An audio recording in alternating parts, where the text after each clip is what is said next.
स्टार्टिंगला तुम्हाला एक्सप्लेन केला की सगळे लोक ज्या पद्धतीने एकत्रित आले, तर हा सर्व लोकांना या राजकारणामध्ये आणण्याचा किंवा राष्ट्रवादामध्ये इन्व्हॉल्व करण्याचा सर्वात मोठा कार्य ह्या स्वदेशी चळवळीच्या माध्यमातून झालेलं.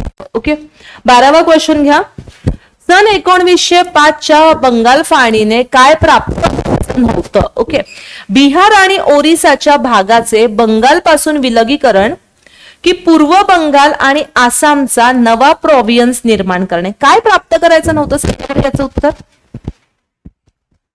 चलो, काय प्राप्त करायचं नव्हतं इथे?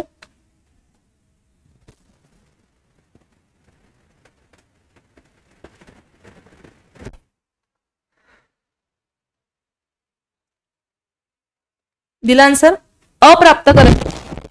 ओके, ब प्राप्त करायचं होतं, अ या ठिकाणी प्राप्त करायचं. ओरिसाच्या भागाचे बंगाल पासून विलगीकरण करायचं नव्हतं, त्यांना पूर्व बंगाल आणि पश्चिम बंगाल असे दोन जे भाग होते ते तयार करायचे होते. ओके, आता याच्याही मागे बऱ्याचशा मोठ्या कारण राहत होते. म्हणजे तसा विचार केला ना तर लॉर्ड कर्झन यांनी जे कारण दिलं होतं ना की फार मोठा एरिया आहे आणि या फार मोठ्या एरियावरती ऍडमिनिस्ट्रेशन हे कसं होत आहे तर डेफिनेटली कठीण होत आहे, तर हे कारण अतिशय चुकीचं होतं आणि त्यांना अशा पद्धतीने फुटच पाडायची होती असं आपण इथे 100% नाही म्हणू शकत. मी थोडंसं याच्याबद्दल ना एक्सप्लेन करते तुम्हाला.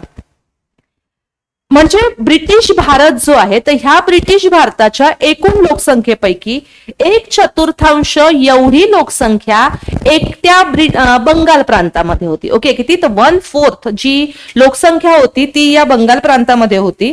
आणि मग बंगालच्या फाळणीचा जो खरा उद्देश राजकीय होता त्याच्याकडे आपल्याला दुर्लक्षित करून पण चालणार नाही, त्याच्याकडे पण आपण कानाडोळा करू शकत नाही आहे. कारण की दोन्ही पण गोष्टी, देशामध्ये जो राष्ट्रवाद होता तो प्रबळ होत चाललेला होता आणि या प्रबळ होणाऱ्या राष्ट्रवादाचा जो मेन बिंदू होता, हा मेन बिंदू कुठे होता तर बंगालमध्ये होता. ओके, सत्ता पण कुठे स्थापन झाली? ब्रिटिशांची ज्या वेळेला सत्ता स्थापन झालेली आहे म्हणजे 1757चं प्लासीचं युद्ध आणि 1764चं बक्सरची लढाई, ब्रिटिशांचे जे पाय रोवले गेले ते बंगाल प्रांतातच रोवले गेले ना.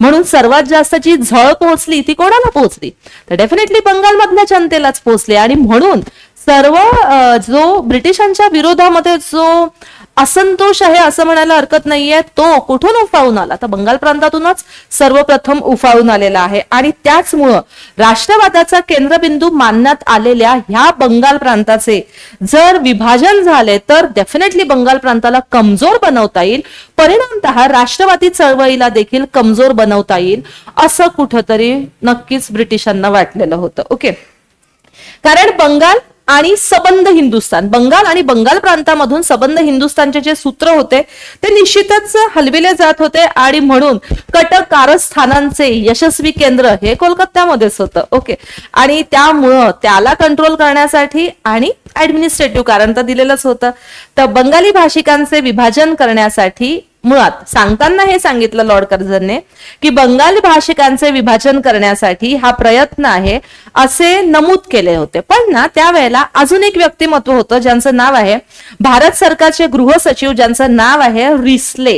हे रिस्ले स्पष्ट व्यक्तिमत्व होतं, स्पष्ट बोलणारं व्यक्तिमत्व होतं. ते काय म्हणतात माहितीये का? 6 डिसेंबर 1904 ते म्हणतात आहे, अखंड बंगाल ही एक शक्ती आहे. विभाजित बंगाल जर करतो आहे तर सर्वत्र काय होणार? ओढाताण होईल. जे काही नेते आहे, जे काही कार्यकर्ते आहेत त्यांची काय होणार आहे? सर्व बाजूंना ओढाताण होणार आहे.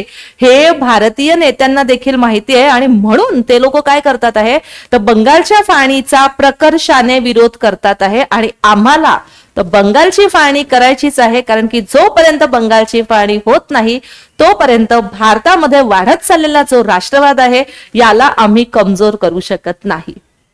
तर ही एक गोष्ट होती, गोष्टपेक्षा हा एक बॅकग्राऊंड होता 1905च्या बंगालच्या फाळणीच्या मागचा. ओके, चला आता दुसऱ्या क्वेश्चन कडे. बंगाल